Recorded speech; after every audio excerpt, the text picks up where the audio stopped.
चतुर्थी का जो व्रत करने वाली होती हैं, जो चतुर्थी का पूजन करने वाली होती हैं, उनके भीतर का एक भाव होता है कि जैसे ही शाम का समय आए चंद्रदेव का पूजन करें। चंद्र जब प्रकट हो जाए, कलश भर लिया, उसके नीचे आखा दाना रख दिया, चावल गेहूं जो भी आप रखते हो पूजन के लिए, ऊपर पात्र आदि रख दिया जलाशय, फिर अपन ने घी का दिया लगाकर पूजन भी कर ली। तो जो चतुर्थी का पूजन करने वाली होती हैं, जो चतुर्थी का नियम व्रत धारण करने वाली होती हैं, बड़ी बड़ी चतुर्थियां करती हैं या उसका नियम धारण करती हैं, तो चतुर्थी का जो पूजन करती है वो किस चीज के लिए होता है? केवल संतान, पुत्र, हमारा कुटुंब, हम जिस कुल में हैं, हमारा कुल वैभव की ओर बढ़े, संपदा की ओर बढ़े और उसकी आयु बढ़े,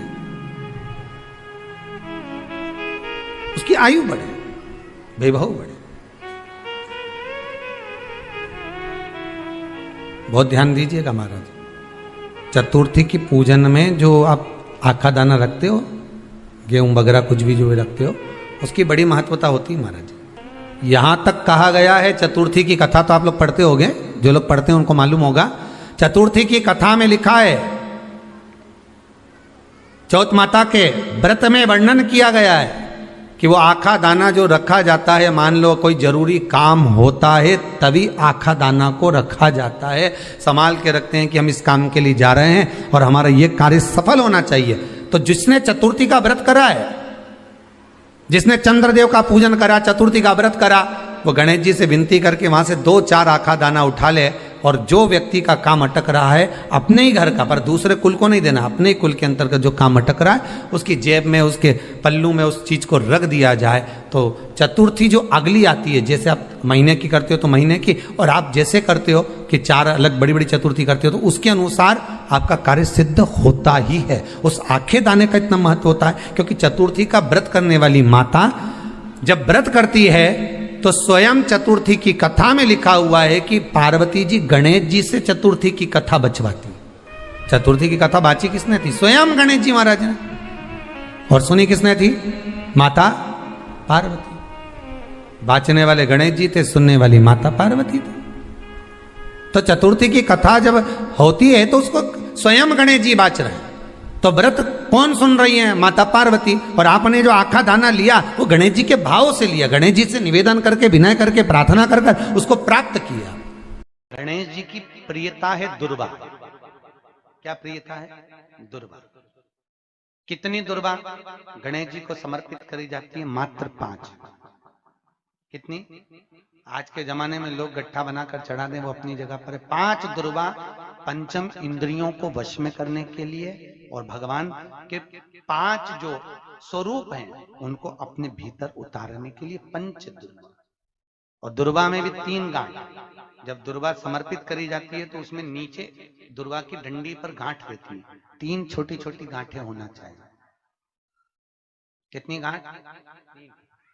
जो भगवान को समर्पित करी जाती। असुर को गणेश जी निगल गए, उधर में जलने लगा, उधर जल रहा है, तपन हो रही है। भगवान गणेश दौड़ कर आए भगवान शिव के पास। शंकर भगवान ने कश्यप ऋषि को देखा, कश्यप ऋषि गए और दुर्वा तोड़ कर लिया है। दुर्वा लाकर गणेश जी को दी, गणेश जी ने दुर्वा चबाना चालू करी। अंदर जो अनलासुर था, भगवान शंकर की प्रसादी पाकर अनलासुर तृप्त हो गया, भगवान के पेट की जलन समाप्त हो गई। गणेश जी महाराज ने कश्यप ऋषि से कहा, सुनो कश्यप बाबा, आपने मुझे दुर्वा समर्पित करी है, ये दुर्वा जो मुझे देगा वो वैभव प्राप्त करेगा, जो दुर्वा मुझे समर्पित करेगा उसके जीवन में रोग दूर हटेगा। शंकर चतुर्थी के दिन 7 गांठ वाली दुर्वा 21 ले लो और चतुर्थी के दिन गणेश जी को समर्पित कर दो। पंचमी तिथि को उठाकर दूध में डाल दो और उस दुर्वा को दूध में डालकर उस दूध में उस दुर्वा को मल लो, और जिसके सफेद चमड़ी पड़ गई हो, चर्म रोग हो गया हो, उस दूध को उस दुर्वा के साथ, दूध नहीं भी हो तो पंचमी के दिन दुर्वा का लेपन शरीर पर कर लें। आधे घंटे तक करने पर पंचमी को प्रदोष काल में स्नान कर लें। महाराज आपको चर्म रोग में आराम लग जाएगा, सफेद चमड़ी अपने असली रंग में आना प्रारंभ हो जाएगी। गणेश पुराण दुर्वा का मूल 21 दुर्वा के 108 बंडल बना लो। अगर एग्जाम में बैठ रहे हो, सरकारी परीक्षा में बैठ रहे हो, पास नहीं हो रहे, नौकरी नहीं लग रही, बहुत जगह इंटरव्यू दे दिया, 21-21 दुर्वा के 108 बंडल बनाओ, उसकी माला बनाओ और देवी के मंदिर में, माता जगदम्बा के मंदिर में, अर्थात जहां शंकर पार्वती पूर्ण परिवार विराजमान हो, ऐसे देवी के मंदिर में गणेश जी के गले में वो माला अर्पण करिया है, अपना नाम बोलकर और जिस एग्जाम में बैठ रहे हैं उसका भाव वर्णन कर कर महाराज, और वहीं से एक पुष्प लेकर अपने कमरे में जहां पढ़ते हो कांच की प्लेट में उस फूल को रख दीजिए और दूसरे दिन एग्जाम के लिए चले जाइए, आपको उसका फल अवश्य मिलेगा। घर में अगर लग रहा है कि कई लोग कहते हैं 8 दिन से हमको अच्छा नहीं लग रहा, घर में बहुत ऐसा लग रहा है कि कुछ होने वाला है, मेरी आंख भी बहुत फड़क रही है, बहुत ऐसा लग रहा है कि कुछ ना कुछ तकलीफ होने वाली है, कुछ ना करिए, दुर्वा लीजिए। दुर्वा जानते हो, जो गणेश जी को दुर्वा चढ़ती है, दुर्वा लीजिए। उस दुर्वा को अशोक सुंदरी वाली जगह, अशोक सुंदरी की जगह जानते हो ना, जहां शिवलिंग है, स्थान बीच में एक मोटी सी लाइन है, वो अशोक सुंदरी का स्थान। शंकर जी के शिवलिंग पर ऊपर से एक एक बूंद पानी गिर रहा है, वो शंकर जी की 5 बेटियों का स्थान, जया, विषहरा, सामरीबारी, दौतली और देव। बीच में अशोक सुंदरी का स्थान। दुर्वा आपको लग रहा है कि ये मेरे को ठीक नहीं लग रहा, मेरे को अभी कुछ ऐसा लग रहा है कि कुछ होने वाला है, या कोई ना कोई गड़बड़ी होने वाली है, कुछ तकलीफ आने वाली है, कोई कष्ट आने वाला, कोई बीमारी आने वाली है, कोई रोग आने वाला, कोई तकलीफ आने वाली है, उस समय पर दुर्वा 7 लीजिए।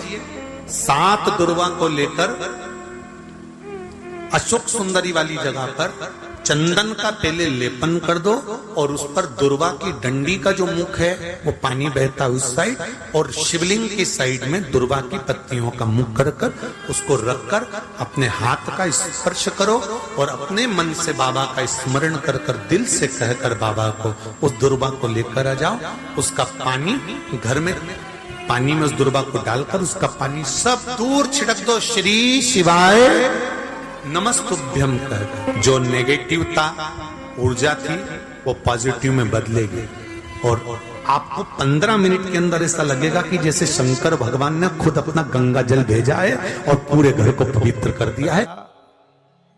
पीछे देखोगे तो डंडी एक है, देख रहे हो आप लोग?